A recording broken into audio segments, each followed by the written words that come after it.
You're just a piece of life, aren't you? Are you? No, that's not true. You're a bundle of thoughts, emotions, ideas, opinions and prejudices right now, not a piece of life. If you sat here just as a piece of life, not as a man, not as a woman, not as this, not as that, not as a thought, not as an emotion, just a piece of life, this would naturally reverberate with the rest of the existence. Right now, you invested too much on little things, like earning a living and having this and having that, and missing everything. Oh, should I not have this, should I not have that? Having is not the problem, clinging is the problem, isn't it? Having is not the problem. What you have, you become that after some time. See, suppose this was your vessel, it is not. Suppose if this was your vessel, and let us say this you inherited from your great-grandfather and it's made of gold. None of this is true right now. But suppose it is so, if I have to hurt you, I don't have to come and beat you, all I have to do is this. Life will go. And it's happening to you. Maybe you have not inherited a golden vessel from your great-grandfather, but every little thing that you acquire is taking your life in some way, isn't it? All these things we acquired, thinking that these things will make our life. See, we got these gadgets because we thought it'll make our life. Right now, this gadget has become a nuisance, we can't keep our hands off it. We're doing satsang, messaging somebody.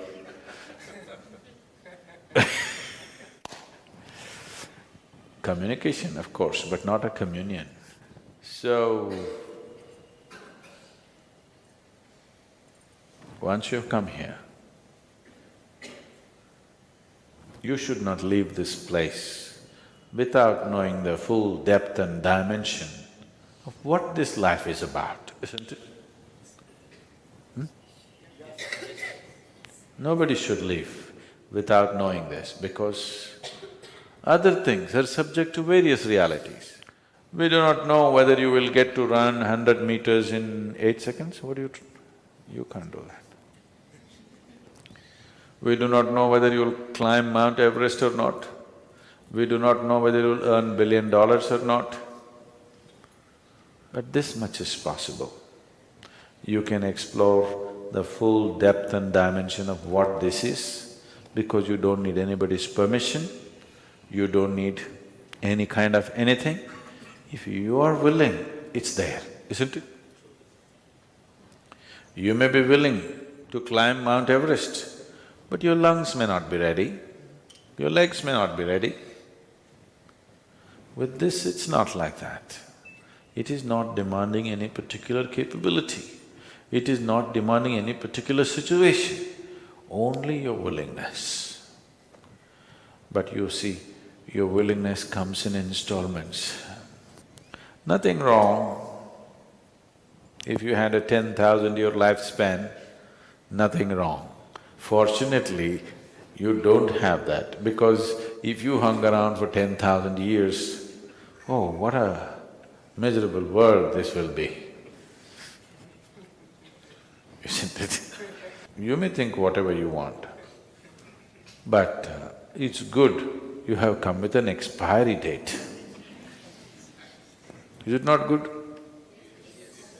Have you noticed, on a particular day when you're very joyful, 24 hours, poof, just went off like a moment? You're miserable and depressed, one day goes like a eon. So only miserable people have a long life. Joyful people, even if they live to be 100, it's too brief. Before you know what's happening, it'll be gone. Really, it gets over too fast. But if you're miserable, you will live long. So So it's a very brief life. And whatever is of paramount importance to this life must happen at the earliest, not day after tomorrow, isn't it? It must be today. So, the life process doesn't wait. You need to understand, your life is just a certain combination of time and energy. Energy we can manage, time you cannot manage. It's going away? It doesn't matter. You're awake, you're asleep, you're okay, you're not okay, you're happy, you're miserable. Going, going, going. As I'm talking, you're 2 minutes closer to the grave. Yes or no? Time you cannot manage, it's just going. You can only manage your energy, you can manage your activity. How you make use of the time, you can manage. But you cannot manage time, it's slipping away, isn't it? So if you recognize that your life is just a certain amount of time and energy, you would definitely invest your energy in a way it is most meaningful to this life, isn't it? But if you do not understand this, if you intentionally forgetful about the briefness of life, and you go about as if you're eternal. Yes, you are eternal, aren't you? On a daily basis you're not aware that life will end for me, and it could be today. Not to be terrified, just to be in tune with the fundamental facts of life, that it is possible that our lives could end today, isn't it? Possible? We are not intending, we are not seeking that, but it's possible, isn't it? If you miss this, then you'll miss your whole life.